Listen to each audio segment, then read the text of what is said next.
Dear students, आज का topic है blood collection bye arterial puncture, A comprehensive guide for health care professionals. Actually क्या है, arterial puncture बहुत इंपॉर्टेंट पार्ट होता है सैंपल कलेक्शन के लिए या ब्लड कलेक्शन के लिए। Introduction. Arterial blood sampling is a critical procedure used to obtain blood directly from an artery for analysis of arterial blood gases। जो मेन फंक्शंस है उसमें arterial blood gases, acid base balance and oxygenation status, ये तीन चीजों के लिए हम लोग आर्टेरियल पंक्चर करते हैं। लेकिन उसमें सबसे मेन जो है वो आर्टेरियल ब्लड गैसेस एनालिसिस के लिए करते हैं। This procedure provides essential diagnostic information that cannot be obtained from venous blood sample। अच्छा, इसको करने का भी मेन एम ये होता है कि सारी चीजें हम वेनस सैंपल से नहीं कर सकते हैं, इसके लिए ही हमको आर्टेरियल सैंपल लेने की जरूरत पड़ती है। द की पर्पस क्या है इसका?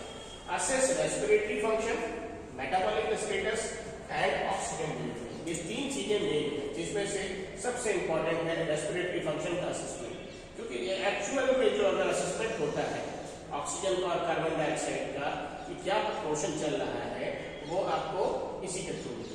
ठीक, नेक्स्ट मेटाबॉलिक स्टेटस में आप जब ईईजी करते हैं तो कई सारे मेटाबॉलिक असेसमेंट उसमें मिलता है। ठीक है, इसके साथ साथ ऑक्सीजन डिलीवरी, किस तरीके से ऑक्सीजन का एक्सचेंज हो रहा है नहीं हो रहा है, वो भी चीजें इससे पता चलती है। तो ओवरऑल इसलिए आर्टेरियल ब्लड गैस सबसे इंपॉर्टेंट है। इसका क्लिनिकल इंडिकेशंस कहाँ है? Respiratory assessment, oxygen therapy monitoring, metabolic disorders and chronic conditions. लेकिन इसके साथ साथ सबसे पहला है respiratory assessment, evaluation of ventilation, oxygenation and acid base balance in critically ill patients. जो पेशेंट क्रिटिकली इल होते हैं उनमें वेंटिलेशन का क्या स्टेटस है, उनका इंस्पिरेशन एक्सपिरेशन का रेशियो के अकॉर्डिंग उनका स्टेटस क्या है, ऑक्सीजनेशन क्या है, ऑक्सीजन किस तरीके से एक्सचेंज ऑफ गैसेस हो रहा है, और साथ में एसिड बेस बैलेंस क्या है, उसका असेसमेंट होता है। नेक्स्ट, ऑक्सीजन थेरेपी मॉनिटरिंग में determining effectiveness of supplement oxygen और मैकेनिकल वेंटिलेशन। ये भी देखा जाता है कि जो हम ऑक्सीजन दे रहे हैं या फिर हम जो वेंटिलेटरी सपोर्ट दे रहे हैं पेशेंट को, उसकी बेसिस पे एक्सचेंज ऑफ गैसेस कैसा हो रहा है। नेक्स्ट, मेटाबॉलिक डिसऑर्डर्स में असेसमेंट ऑफ मेटाबॉलिक एसिडोसिस और एल्कलोसिस कंडीशन। ये दो कंडीशन, एसिडोसिस और एल्कलोसिस। ठीक है, when the blood changes into the acidic condition it is called acidosis, and when blood already it is present in generally जो blood का जो pH होता है एल्कली होता है, लेकिन नॉर्मल रेंज से अगर अबव रेंज चला जाता है, अगर 7.4 के आसपास है, उससे ऊपर उठ करके 7.6 तक जाता है, तो वो फिर एल्कलोसिस का कंडीशन हो सकता है। नेक्स्ट इज क्रॉनिक कंडीशंस में मॉनिटरिंग पेशेंट विद सीओपीडी। जो भी patient chronic obstructive pulmonary disease के होते हैं, सीओपीडी के या अस्थमा के या कोई क्रॉनिक रेस्पिरेटरी डिजीज की, उनका भी एक तरीके से असेसमेंट इसके थ्रू किया जाता है। सर, ये सीओपीडी कौन सी डिजीज होती है? ये एक्चुअली चेस्ट लंग से रिलेटेड डिजीज होती है, जिसको बोलते हैं chronic obstructive pulmonary disease. Chronic का मतलब हो गया लंबे समय से, ऑब्स्ट्रक्टिव मतलब होता है किसी रुकावट, ऑब्स्ट्रक्शन मतलब रुकावट, पल्मोनरी मींस लंग से रिलेटेड डिजीज मतलब। तो ऑब्स्ट्रक्शन यहाँ पे क्या है, ऑब्स्ट्रक्शन कई कारणों से हो सकता है, या तो उसकी जो नीचे की एल्वियोलाई है या ब्रोंकियोल्स है उसमें कोई हार्डनिंग हो गई है, कठोरता हो गई है, या लंबे समय तक उसमें रहने के बाद सिक्रीशंस उसमें कलेक्ट हो गया है, उसकी वजह से थिकनिंग हो गई है, या कोई और फाइब्रोसिस टाइप की चीज हो गई है। तो ये मल्टीपल फैक्टर्स के कारण ऑब्स्ट्रक्शन, एक तरीके से कह लो उसका जो नॉर्मल एल्वियोलाई का या ब्रोंकियोल्स का स्ट्रक्चर होता है उसमें एक तरीके से चेंजेस होते हैं, और चेंजेस होने के कारण या हार्डनेस होने के या सिक्रीशन होने के कारण जो गैसों का आदान प्रदान है, exchange of gases, that doesn't happen properly. That's why exchange of gases proper नहीं होगा तो ऑब्वियस है ऑक्सीजन ठीक से अंदर जाएगी नहीं, कार्बन डाइऑक्साइड बाहर नहीं आएगी। उसकी वजह से क्या होता है, CO2 रुकनी शुरू होती है, और जब रुकनी शुरू होती है तो फिर पेशेंट को मुश्किल होती है। ठीक है, that's it. Next is common arterial puncture sites में रेडियल आर्टरी, ब्रैकियल आर्टरी और फीमोरल आर्टरी। पोजीशंस पता है? ये सर, रेडियल ये, ब्रैकियल ये, फीमोरल ये। वहां नहीं होती, ग्रॉइन में होती है। रेडियल आर्टरी आपका थंब से जस्ट एडजेसेंट, अगर आप स्ट्रेट लाइन लेंगे तो आपको रेडियल आर्टरी मिल जाएगी। ब्रैकियल आपको अंदर की तरफ मिलेगी, और फीमोरल आपको ग्रॉइन की। लेकिन इसके लिए भी कैलकुलेशन करा जाता है अब उसका भी एक पैटर्न होता है, जब हम प्रैक्टिकली इन चीज़ों को करेंगे तो आप लोग को एक बार बता दें। अब इसमें फर्स्ट चॉइस जो होती है बेटा वो आर्टेरियल आर्टरी ही होती है। सैंपल जब भी लेना हो प्रयास यही करें आर्टेरियल आर्टरी से ले, और सेकेंड ऑप्शन जो है ब्रैकियल आर्टरी का, और थर्ड जो है femoral. Located at the wrist के पास अटैच होती है, इजी एक्सेस, सबसे इजी एक्सेस होती है, कोलेटरल सर्कुलेशन होता है, और लोवेस्ट कॉम्प्लिकेशन लेटर्स में कॉम्प्लिकेशन होने के चांसेस होते हैं वो भी काफी कम होता है। नेक्स्ट सेकंड चॉइस में located in antecubital fossa, this is antecubital fossa, deeper than radial, radial से ज्यादा डीप होती है, हायर रिस्क ऑफ कॉम्प्लिकेशंस, इसमें रिस्क ज्यादा है। यूज व्हेन रेडियल अनअवेलेबल, जब रेडियल ना मिले तब इसमें आएगी, ध्यान रखना। Now last resort located in groin area, groin area में होती है, यूज इन इमरजेंसी सिचुएशन, और जब इमरजेंसी सिचुएशन हो तब यूज करें। Highest risk of complications, actually इसमें प्रॉब्लम सबसे बड़ी क्या है कि रिक्वायर्ड सचना टेक्निक, इसके साथ दिक्कत क्या है कि ये फीमोरल नर्व को डैमेज कर सकती है, because all three are adjacent with each other. Yes sir, vein, artery और नर्व। तो अगर पैल्पेशन सही से नहीं है तो फिर आपकी जो पेनिट्रेशन है वो अगर डिस्टर्ब हुई या लाइन उसका अलाइनमेंट चेंज हुआ तो आप नर्व को भी हिट कर सकते हैं, ठीक है। That's why it is very very मतलब प्रिसाइज मैनर में अगर कर सकते हैं तो ठीक है, नहीं तो बिल्कुल भी ट्राई ना करें। इक्विपमेंट एंड सप्लाईज, इसमें एसेंशियल इक्विपमेंट्स क्या होते हैं, हेपेटाइट ब्लड गैस सिरिंज होती है 1 to 3 ml, alcohol swabs, antiseptic solution, sterile gloves and personal protective equipments, local anaesthetic optional, typically ये लोग जनरली हम लोग यूज नहीं करते हैं, लेकिन इन कुछ केसेस में अगर जरूरत है, बहुत ससेप्टिबल है या फिर सेंसिटिव है तो फिर बात है। गॉज पैड्स और एडहेसिव बैंडेजेस, क्योंकि उसको प्रेस करना लंबे समय तक, नीडल 22 से 25 गॉज की या 1 to 1.5 inch, sharps container for safe disposal, sharps container होने चाहिए, and ice container for sample transport. तो इस तरीके से उसको सिक्योर करके रखना जाता है। Next is Allen's test, pre procedure assessment. इसका पर्पस क्या होता है, assess collateral circulation via ulnar artery before radial puncture. इसका प्रोसीजर स्टेप्स क्या होते हैं समझ लीजिएगा। Have patient makes a tight fist, tight fist बांधेंगे, occlude both radial and arterial artery, occlude करेंगे, patient opens hand, patient open करता है, शुड बी ब्लेंच्ड, खुला रखें, रिलीज प्रेशर और अल्नर आर्टरी ओनली, सिर्फ अल्नर आर्टरी पे प्रेशर रिलीज करें। Observe colour return to hand, और colour return to hand check करिए तो आपको एग्जैक्ट सही मिल जाएगा कि कहाँ पे किसकी लोकेशन है। और नहीं भी है तो भी आप जनरली क्या होता है, ये अप्लाई बहुत कम लोग करते हैं, जनरली आप पैल्पेट करेंगे, आप अपने हाथ में ही देखेंगे तो आप इस फर्स्ट फिंगर जो आपकी इंडेक्स फिंगर है इसकी स्ट्रेट लाइन में ले लेंगे तो आपको आराम से कर बहुत तसल्ली से देखिएगा। करिए 10 मिनट ये विथ 3 फिंगर।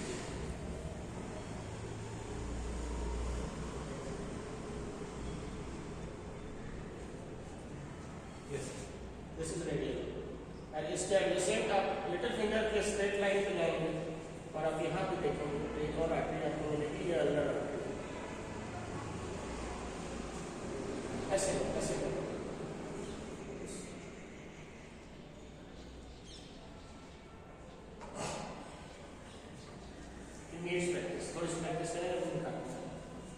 नेक्स्ट इंटरप्रिटेशन में normal positive colour returns in less than 7 second, safe to proceed. 7 second में ये कलर अपना नॉर्मल हो जाता है एंड सेफ टू प्रोसीड, तब ये सेफ है। एबनॉर्मल कलर जब नेगेटिव हो, colour returns in more than 15 seconds, do not puncture radial artery on this wrist. अगर सर्कुलेशन वापस नहीं आता है तो फिर आप रेडियल आर्टरी को पंक्चर ना करें। 15 सेकंड तक सर्कुलेशन नहीं आता है तो फिर आप इसको पंक्चर ना करें। क्यों? क्योंकि अगर अल्नर किसी कारण से डिस्टर्ब है और आपने उसको पंक्चर कर दिया तो हो सकता है उसमें भी अगर सर्कुलेशन डेफिसिट हो जाए तो पूरे हाथ में मुश्किल हो सकती है। So just to make sure this thing whether the things are positive और नॉट। प्रोसीजर्स क्या है? Preparation phase, patient preparation, explain procedure, obtain consent, position patient comfortably with the wrist extended. You just watch here. Do the hand in this way and the wrist extended. ठीक है, ये flexed हो गया और ये extended. Yes sir मालूम। Hand hygiene and PPE, perform hand hygiene, don't done sterile मतलब does use glove sterile gloves, appropriate protective equipments use करें, perform Allen's test, verify adequate collateral circulation before proceeding with radial artery puncture. क्योंकि collateral circulation जरूरी होता है, क्योंकि अगर एक circulation में कोई दिक्कत हो भी जाए प्रोसेस के दौरान तो दूसरे में कहे कम से कम सर्कुलेशन मेंटेन तो हो। इनकेस ऐसा ना हो कि एक भी डैमेज हो गई और पहले से इंटरनली डैमेज है और हमने उसी को प्रोसीजर कर दिया और पहली वाली भी डैमेज है तो फिर मुश्किल है। So that's why just to make sure that things are in a safe condition then we will proceed. Next site preparation में पैल्पेट आर्टरी क्लीन्स एरिया, पहले आर्टरी को पैल्पेट करें फिर उसको प्रॉपर्ली क्लीन करें with antiseptics in circular motion anticlockwise and allow to dry, फिर सूखने। Next number 6 arterial function, insert needle at 30 to 45 degree angle. ये बात याद रखिएगा, ये बेवल का लेवल आपको advance slowly until arterial pulsation fills syringes. आप जब प्रिक करते हैं तो बहुत ही फाइन नीडल से ही आप प्रिक करते हैं और बहुत जेंटली प्रिक करते हैं। जेंटली प्रिक करने में आप ये ध्यान रखेंगे कि जैसे ही वो आर्टरी को पंक्चर करती है, जरूर याद रखिएगा मैं बता रहा हूं, जैसे पंक्चर करेगी नीडल का जो आखिरी मार्जिन है जहां से सिरिंज का पार्ट स्टार्ट होता है, पिंकिश ब्लड दिखने लगेगा, बिल्कुल पिंकिश, इज इट क्लियर? और जैसे पिंकिश ब्लड दिखाई देगा आप हल्का सा बैक लेंगे, आराम से उसको क्लीन किया जाएगा। ये वेन के लिए भी अप्लाई होता है। लेकिन वेन में अब जैसे आर्टरी में रिवर्स प्रेशर, आपको प्रेशर पीछे से फोर्स मिल रहा है, बहुत आसानी से जेंटली फील हो जाएगा। वेनस में आपको थोड़ा लेना पड़ेगा। Yes sir, that is it. Next sample collection में allow arterial pressure to fill syringe 1 to 2 ml, 1 से 2 ml सैंपल लेंगे। Avoid pulling back on plunger, वापस नहीं करना, बहुत दिक्कत। ठीक है। एंड नेक्स्ट नीडल विड्रॉल, फिर उसके बाद जब नीडल विड्रॉल कर रहे होंगे तो remove needle smoothly, remove needle smoothly, immediately apply firm pressure with gauze for 5 minute minimum. जैसे ही आप उसको निकाल रहे हैं आप उसके साथ साथ स्वैब वहां पे साथ में रखेंगे और जैसे ही नीडल निकलेगी आप प्रेस करके और ये प्रोसेस मेंशन है 5 मिनट, बट वॉच करिएगा 5 to 10 मिनट्स कम से कम। और ये ध्यान देना है 5 मिनट बाद कि कोई लीकेज या उसको यूजिंग तो नहीं हो रही। अगर यूजिंग हो रही तो प्लीज फिर अगले 10 मिनट तक उसको रोक के रखिएगा, बट प्रेशर इस तरीके से देना है कि आगे का सर्कुलेशन में डैमेज हो, है ना, कि बोले सर बहुत अच्छे से दबा लिया तो दैट्स केयरफुल। सैंपल हैंडलिंग में एक्सपेल एयर बबल्स, जब सैंपल हैंडल कर रहे हैं तो एयर बबल्स को बाहर निकाल दें। कैप सिरिंज को प्रॉपर कैप करें, मिक्स जेंटली, प्रॉपर्ली जेंटली करें, मिक्स करें, प्लेस ऑन आइस, एक आइस बैग को उसमें रखें, transfer to lab with 15 minutes, 15 minute के अंदर इसको लैब में पहुंचाएं। लेकिन आज के समय में क्या होता है, जितना भी एबीजी होता है वो बेड साइड ही होता है। Bed side in the sense कि पेशेंट का वही सैंपल निकाला वही रिपोर्ट मिला। यस सर, लैब में ही सब, बाकी आईसीयू में, सीसीयू में और अदर डिपार्टमेंट्स में सब कुछ सिस्टम वही फीडेड होता है। यस सर, तो ज्यादातर मशीन पोर्टेबल होती है तो वो इमीडिएट उसको कर लो। अगर मान लो आप बड़ी लैब करके भेजना है तो वो बहुत ही सब वैक्यूम सिस्टम से पूरा होता है। आप जो बड़े हॉस्पिटल्स में जाएंगे तो कंटेनर्स होते हैं और उसमें सैंपल आप रख करके, एक वैक्यूम कंटेनर होता है उसमें आप रख दीजिए, बटन ऑन करेंगे, that will be go to central lab and when they will do immediate, आप मशीन करके भेजते हैं और पूरा वैक्यूम सिस्टम के थ्रू खींच लेता है, सीधे लैब में जाके गिरेगा, ठीक है। और वहाँ पे तुरंत वो उसको जैसे ही नहीं गिरता है वो आपको पता होता है किस चीज़ का सैंपल है, आप पहले से इन्फॉर्म करते हैं, मेंशन हो जाता है सिस्टम पे, उनको इन्फॉर्म करते हैं। जैसे ही आपका सैंपल वहाँ पहुँचेगा इमीडिएट प्रोसेस को लगा के and with in 10 minutes they will send you the soft copy, 5 to 10 minutes. Otherwise अगर नहीं कर रहे तो हाथ के हाथ तुरंत होगा। हाँ, इसके पोटेंशियल कॉम्प्लिकेशंस क्या होंगे, haematoma, arterial sperm, infection, arterial occlusion and nerve damage. These are the very important points. Please be careful. पहला चीज हेमेटोमा, खून का थक्का जम सकता है, most common, prevented by adequate pressure post procedure. Procedure होने के बाद अगर प्रॉपर्ली उसको आप दबा के रखे रहेंगे तो इससे बच सकते हैं, ठीक है।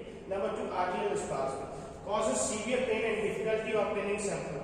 एक्चुअली क्या होता है, इस तरीके का प्रोसीजर करने के बाद स्पाज्म होता है, एक तरीके से कठोरता आ जाती है और वो संकुचित हो जाती है, तो उसकी वजह से आगे आपको सैंपल लेने में भी दिक्कत होगा और पेन भी काफी होगा, और अगर पहले भी हुआ है किसी में तो भी उसमें इस तरीके की प्रॉब्लम क्रिएट होगी, लेकिन ये प्रॉब्लमेटिक थोड़ा सा। Next infection rare with proper aseptic technique, अगर आपने एसेप्टिक टेक्निक नहीं अडॉप्ट की है तो इन्फेक्शन हो सकता है, लेकिन ज्यादातर केसेस में सेफ साइड ही लेके चलते हैं, पूरा एसेप्टिक टेक्निक को ही फॉलो करके काम करते हैं। Next artery occlusion, potential limb ischemia, monitor distal pulse. कभी कभी क्या होता है, कोई क्लॉट कह लीजिए, एम्बोलिज्म कह लीजिए, उसके करके कोई थ्रोम्बस आगे चला गया तो उसकी वजह से आगे चल करके ब्लॉकेज हो सकता है, जहाँ पे डिस्टल एरिया दूर का एरिया है वहां का, तो उस जगह के क्योंकि सर्कुलेशन वहां कम हो जाता है, वेसल्स पतली हो जाती है आर्टरी, तो उस जगह पे ऑक्लूजन होने के चांसेस होते हैं। उसकी वजह से क्या होता है, पोटेंशियल लिम्ब इश्चेमिया, उस जगह पे लिम्स हाथ या पैर के हिस्से पे जहाँ पे सर्कुलेशन नहीं पहुंचेगा या इश्चेमिया की स्थिति होगी, उस जगह पे वो जगह नीला पड़ने लगेगा या हो सकता है आगे चल करके काला हो जाए, तो ये ध्यान रखना है, बहुत जल्दी से उस पर एक्सेस करें। साथ में nerve damage, avoid excessive probing, बार बार बहुत ज्यादा चेक नहीं करना है, क्योंकि जितना भी आप उसको प्रॉप करेंगे इधर उधर या फिर रीप्रिकिंग करेंगे तो नर्व डैमेज होने के चांसेस हो सकते हैं। And proper needle placement crucial, फिर प्रॉपर नीडल का प्लेसमेंट करना क्रूशियल, तो ये बहुत इंपॉर्टेंट है। इसमें से main haematoma, arterial sperm, artery occlusion, nerve damage, ये सारी इन्फेक्शन होता अगर आप केयरफुल करते हैं तो नहीं। नेक्स्ट इस कंट्राइंडिकेशन में, एब्सोल्यूट कंट्राइंडिकेशन में निगेटिव वैलेंस टेस्ट रिजल्ट, अगर निगेटिव है टेस्ट रिजल्ट तो नहीं करेंगे। एब्सेंस ऑफ पैल्पेबल पल्स, अगर पल्स वहां पैल्पेबल नहीं तो नहीं करेंगे। Next infection at the post of side, अगर उस साइड पे पहले से इन्फेक्शन है तो भी नहीं करेंगे। रिलेटिव कंट्राइंडिकेशन, अगर पेशेंट को कोगुलोपैथी, कोई ब्लड क्लॉट होने की पहले से उसको डिजीज है या एंटीकोगुलेंट थेरेपी चल रही है तो उसमें ध्यान रखेंगे। सीवियर पेरिफेरल वैस्कुलर डिजीज, अगर कोई पेरिफेरल वैस्कुलर डिजीज है तो भी ध्यान रखेंगे। इसके साथ साथ प्रीवियस कोई वैस्कुलर सर्जरी हुई है पेशेंट तो वहां पे भी उन केसेस में ध्यान रखेंगे। स्पेशल कंसीडरेशंस क्या है, anticoagulations, antevenous fistula, Raynaud's phenomenon and full thickness burns. इन केसेस में बहुत ही गौरपूर्वक करेंगे। एंटीकोगुलेशन में extend pressure time to 10 to 15 minutes, monitor for bleeding, अगर कोई एंटीकोगुलेंट्स पहले से चल रहे थे तो थोड़ा समय बढ़ा देंगे प्रेस करने के लिए। आर्टेरियोवेनस, अगर कोई फिस्टुला है तो never puncture in extremity with any fistula और ग्राफ्ट, वहां पे नहीं करेंगे पंक्चर। रेनॉल्ड्स फिनोमेनन में avoid arterial puncture due to risk of vasospasm, अगर वेसोस्पाज्म की स्थिति है तो फिर वेसोस्पाज्म मतलब वेसल जो होती है, चाहे आर्टेरियल हो चाहे वेनस हो, अगर किसी भी कारण से उसमें संकुचन हो जाए, स्पाज्म मतलब संकुचन, तो फिर क्या होता है, सर्कुलेशन डेफिसिट होती है। फिर अगर उस जगह पे आप पंक्चर करते हैं तो और फाइब्रोसिस वहां पर होगी और वो एरिया नैरो हो जाएगा, जिसकी वजह से वहां से सर्कुलेशन जाने में दिक्कत होगी, तो वो आगे का जो ऑर्गन है इससे जुड़ा हुआ वहां पे बड़ा बुरा प्रभाव हो सकता है। फुल थिकनेस बर्न, जहां पे फुल थिकनेस बर्न है या 3rd डिग्री बर्न है, do not puncture through burn और डैमेज टिश्यू, जो बर्न या डैमेज टिश्यू हो उसके थ्रू पंक्चर नहीं करना चाहिए। ये कॉमन सी चीजें हैं। Critical steps for accurate result, proper sample handling में, रिमूव एयर बबल्स को हटा दीजिए, कैप द सिरिंज, सिरिंज को कैप करिए, mix sample properly, place on ice and transport quickly and label properly. ये बेसिक प्रोटोकॉल्स हैं जो हम हर सैंपल में लगभग करते हैं। आइस का यूज इसलिए कि सेफ साइड वो अपनी जगह पहुंच जाए और कोई इस तरीके की स्थिति ना हो जिससे वो सैंपल डैमेज हो। Next is post procedure monitoring, immediate post procedure care, apply firm continuous pressure for minimum 5 minutes, longer if patient on anticoagulants, अगर एंटीकोगुलेंट पे है तो 5 मिनट से ज्यादा, अगर नहीं है तो लगभग 5 मिनट तक प्रेस करके रखेंगे। क्या क्या चेक करना है, असेस करना है, check for active bleeding at puncture site, वहां पे देखेंगे जहां से पंक्चर किया कि कोई ब्लीड तो नहीं कर रहा। असेस डिस्टल सर्कुलेशन, जो दूर की जो पल्सेस हैं हाथ की और पैर की, चेक उनकी पल्स करेंगे, कलर करेंगे, टेम्परेचर करेंगे और सेंसेशन का भी देखेंगे, ध्यान करेंगे। मॉनिटर फॉर हेमेटोमा फॉर्मेशन और स्वेलिंग, डॉक्यूमेंट प्रोसीजर डिटेल्स जो भी है, and provide patient instruction for site care and when to seek help. और उस साइट पे जहाँ पे आपने पंचर किया है पेशेंट को बता के रखेंगे कि भाई इसका ध्यान रखिएगा, अगर यहाँ पे कोई ब्लीडिंग होती है, पेन होता है या सेंसेशन लॉस होता है आप उनको जरूर तुरंत। Next is best practices for success. क्या क्या करना चाहिए? पहले preparation, gather all equipments before starting. ये बात याद रखिएगा, कोई भी प्रोसीजर करना है सब कुछ पहले से रेडी करके तब स्टार्ट करें। Explain procedure to reduce patient anxiety. Patient को एक्सप्लेन करके रखेंगे तो उसको उतनी एंजाइटी या चिंता नहीं होगी। Ensure proper patient positioning. Proper positioning से क्या होता है, आपका जो एक्सेस करना है उस प्रोसीजर को बहुत आसानी से हो जाएगा। Technique, use smallest gauge needle possible. जितनी कम से कम मतलब फाइन नीडल जो है चाहिए 23 से 25 गॉज की, उसको यूज करिएगा। Insert at proper angle 35 to 45 degree set करिएगा। Allow arterial pressure to fill syringe, और अलाउ आर्टेरियल प्रेशर को करिएगा ताकि वो जल्दी से फिल हो जाए। Communication, keep patient inform throughout procedure. Warn before needle insertion, और जब प्रिक कर रहे हैं तो बताइएगा अगर कॉन्शियस है। Provide clear after care instructions, और बाद के जो भी इंस्ट्रक्शंस है उनको पेशेंट को ठीक से बताइएगा। ये ना हो कि हमने प्रोसीजर किया और छोड़ के हम निकल गए। नहीं, अगर बता के रखोगे तो पेशेंट भी